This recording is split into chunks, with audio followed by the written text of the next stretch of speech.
Bonjour, voilà, je me présente, je m'appelle Madame Vanny Meneuse, je suis professeure de latin à l'Institut Sainte-Marie à Rèves en 3e, 4e année, mais également en 1re et 2e année.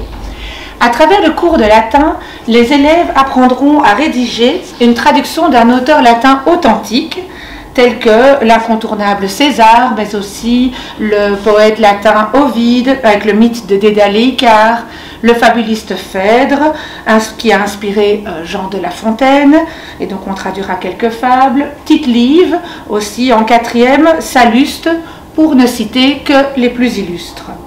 Ils mobiliseront leur connaissance de la langue latine en créant eux-mêmes leur cahier de grammaire, tout en enrichissant sans cesse leur vocabulaire français, grâce à l'étymologie notamment. Ils découvriront également des aspects de la civilisation romaine, comme par exemple l'esclavage, la médecine, la cuisine antique. Ils découvriront le sens d'expression de la mythologie, et aussi tiré de l'histoire, comme renvoyer aux calendes grecques, tirer la flèche du Parthe, passer sous les fourches caudines et bien d'autres. À ce sujet, j'ai réalisé un petit jeu de cartes qu'ils vont bientôt recevoir pour chaque élève afin de pouvoir les mémoriser de façon ludique. Synthétiser, analyser des informations, structurer ses idées, aiguiser son sens critique sont quelques maîtres mots. Il s'agit d'une solide formation humaniste et citoyenne s'inscrivant admirablement bien dans une école d'enseignement général. Faire vivre les textes anciens, c'est aussi préserver le miroir lointain qui permet une lecture éclairée de notre civilisation. J'aimerais également vous faire part d'un témoignage d'Éric Emmanuel Schmitt concernant les langues anciennes. Sous l'impulsion de mes parents, j'ai appris le latin et le grec.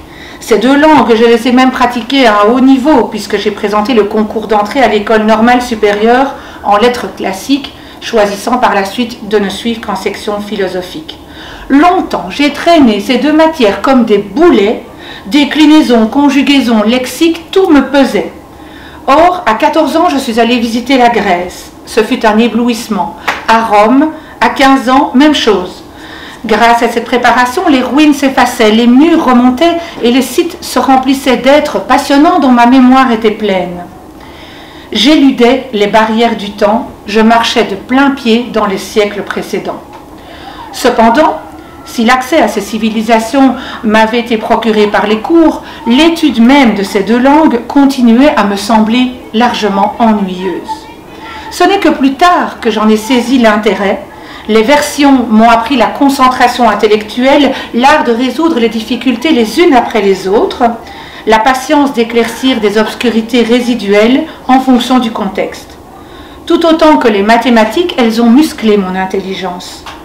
Apprendre les racines des deux langues m'a permis aussi de pénétrer la mienne, le français, et de mesurer la qualité d'un style, de saisir d'emblée un néologisme, qu'il soit scientifique, médical, pharmacologique ou littéraire.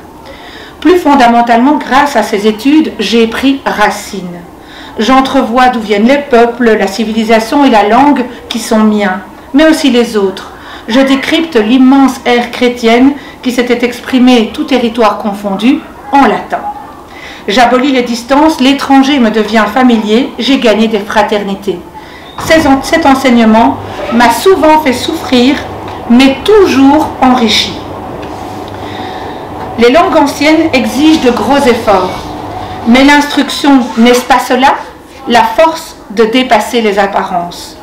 La possibilité de trouver de l'intérêt à ce qui semble ne pas en avoir. La mobilisation des moyens intellectuels pour arriver à une meilleure qualité de soi.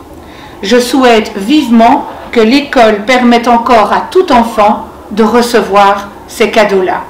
Alors, chers futurs élèves, soyez ambitieux.